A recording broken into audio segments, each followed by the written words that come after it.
Attraction is natural. It's human. It's powerful. It's wired into us. And so you see her, and something inside stirs for you. Interest, perhaps, curiosity, desire, and it's normal. It's normal. It's beautiful. It's the spark that can lead to something real. But here's, I think, where it gets dangerous. When attraction becomes the goal, right? When the chase becomes the point, and when the pursuit replaces the person. See, when it stops being about connection and instead starts being about conquest, it gets dangerous. But let me just ease into this, because it's this perspective it's subtle at first. The thrill of being wanted, the rush of the chase, the high of the attention, and slowly, without even noticing, there's a shift that you experience from presence to pursuit, from seeing her to chasing the feeling that she gives you instead, from wanting connection to wanting validation. See, attraction without intention becomes an addiction, I think. Not to her and not to love, but to the feelings that she awakens in you. And here's where it's tragic. When attraction becomes addiction, connection dies. But here's how attraction turns into addiction in the first place. You see, addiction starts small. Maybe it's a hit of dopamine or a spark of excitement, a fleeting moment of validation. But the brain quickly learns, right, that excitement, it's good, right? And validation, oh, this is necessary, it says. And pursuit is survival. And without realizing it, you stop seeing her as a person and start seeing her as a fix or as a hit, a way to feel something, a way to silence the loneliness, the emptiness, the fear. But people aren't drugs, and love isn't a fix. And when you turn attraction into addiction, you're reducing that connection into consumption. And you're not really building intimacy anymore then. You're chasing a high. And highs, no matter how intense they always fade. So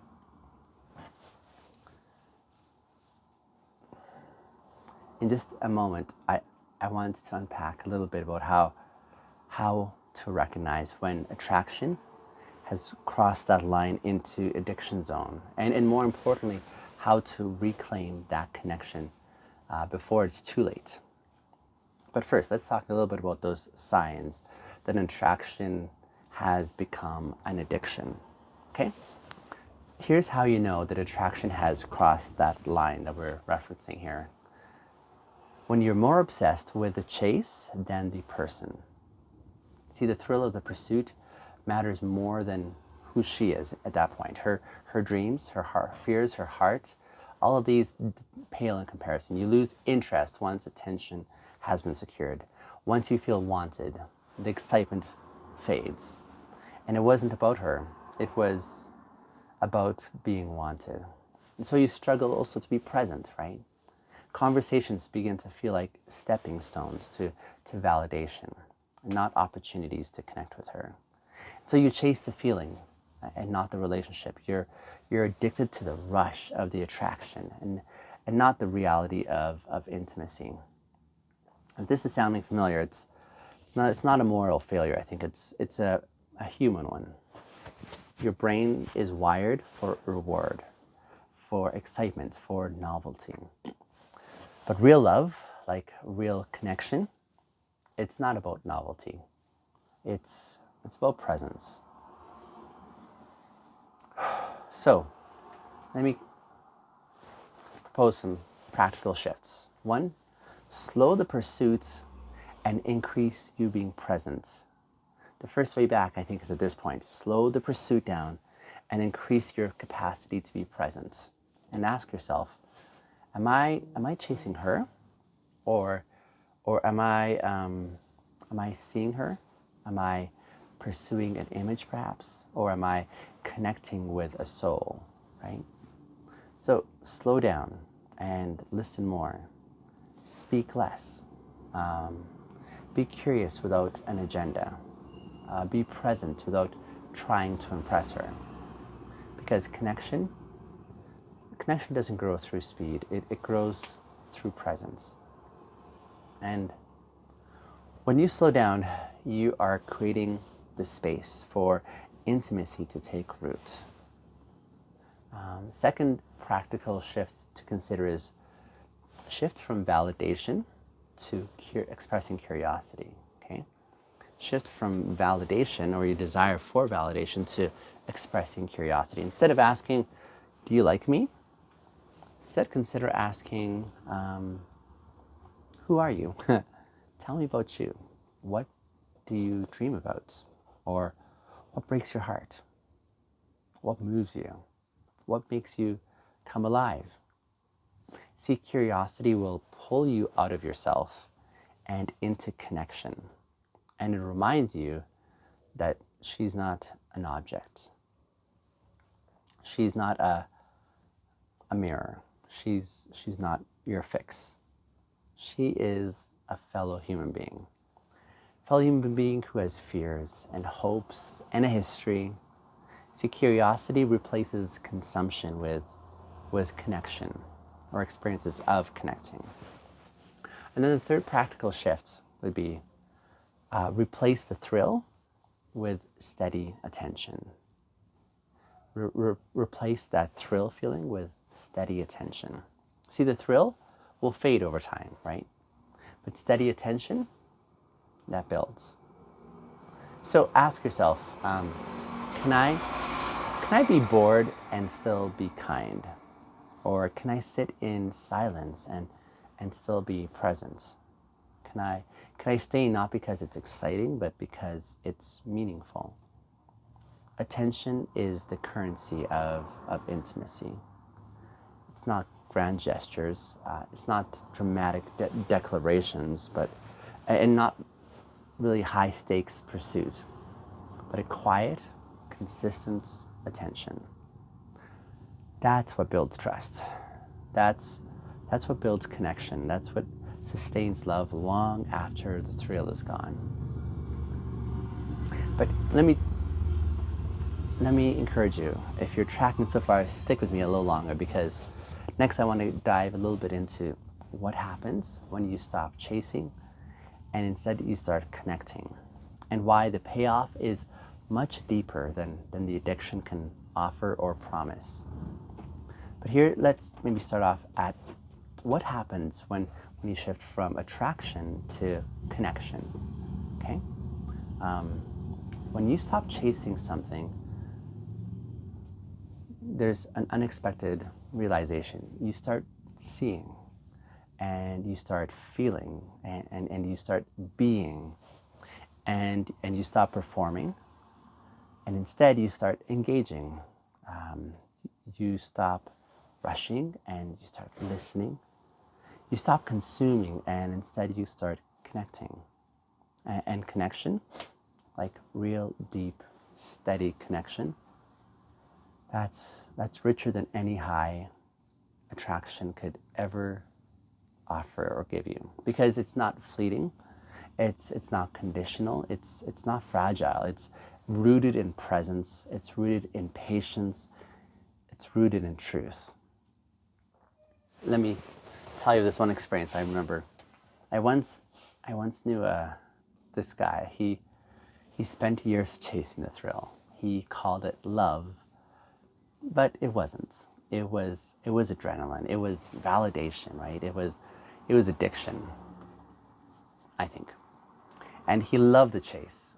He loved the attention. He loved feeling wanted, like being wanted by others. But the thing was, he was lonely, because the thrill was exciting, but it was also empty. And it didn't hold him when life got hard. And it didn't listen when the words failed him. It didn't stand by when the excitement had faded, right? So he didn't find real love until he slowed down, until he stopped chasing validation, and instead started cultivating presence. It wasn't until he realized that connection is not found in pursuing as much as it's found in being present, in being in the moment, right? And when he learned to be present, to really be there, he found what he'd been chasing all along, and that was love. He found that experience more meaningful. The payoff, though, of choosing connection is worthwhile. Like when you choose connection over addiction, you gain what the thrill was unable to give you. And that is, you gain depth, you gain trust, you gain safety and belonging, you gain conversations that truly matter. And you savor moments that actually stay with you in a good way, relationships that endure the long haul. And you further gain someone who sees you. They don't see your performance or how you're posturing. You see someone who chooses you, not your pursuit. Someone who loves you, not for how you chase, but for how you stay. An addiction, it may give you a high, yes, but connection gives you the sense of feeling at home. And isn't that what we've been longing for all along? But consider this final shift that I wanted to share with you. And that's being present as a daily practice. Okay? So this final shift again is make being present a daily practice. Not just with her per se, but with yourself. So sit in silence. Listen without planning your response. Stay curious. Be where you are, not where you think you should be or where you long to be. See, presence it doesn't feel natural at first, especially if you've been addicted to the chase for a season. But presence is where life really is. Presence is where love is. Presence is where connection is.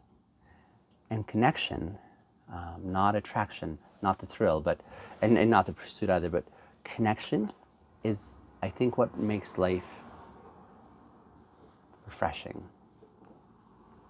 So I like offering invitations. So consider this invitation after you've listened this far in. Stop chasing. Stop performing. Stop pursuing the thrill at the cost of connection. And instead, the invitation is to be still, to be present, be there, like fully, wholly, quietly there. Choose presence over pursuit.